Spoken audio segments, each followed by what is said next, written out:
Thumb Thumb Thumb Thumb! Presenting Daliri Eskwela, a school to teach kids paano maging safe sa internet.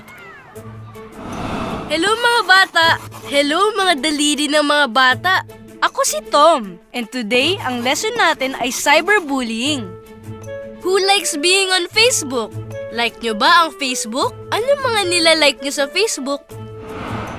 Like ko mag-like! Pero minsan, nagiging down ako.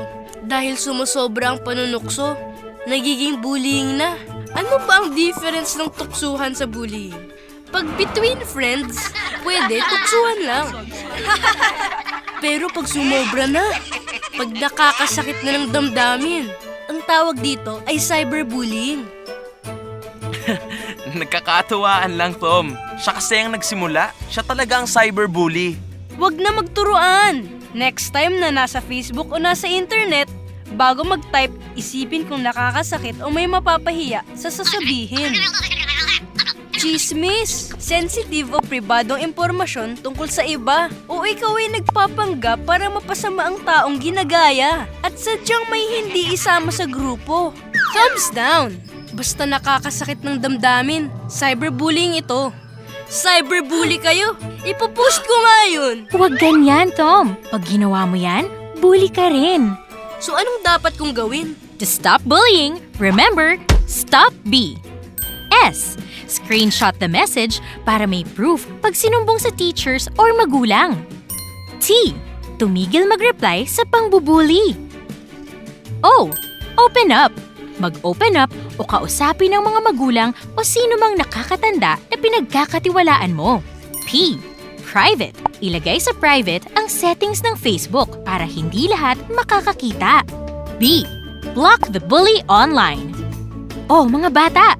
How do you stop bullying? Stop B.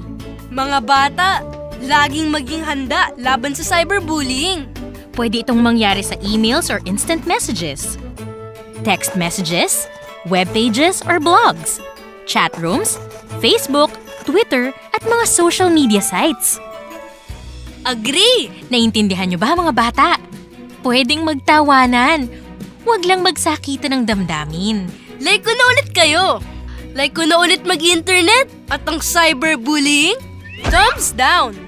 Sa Daliri Eskwela, learn how to be cyber safe. Wait!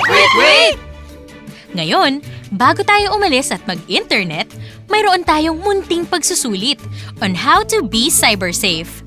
Let's put our learnings to the test. Ano ang pinagkaiba ng tuksuhan sa bullying?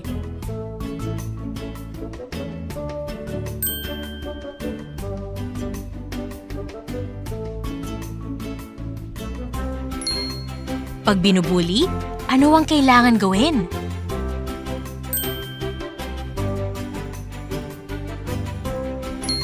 Ano ang ibig sabihin ng stop B?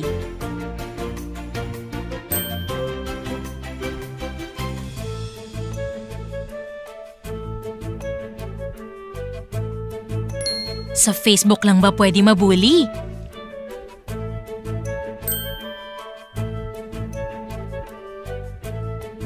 Ang bullying ay pag nakakasakit ng damdamin. True or false?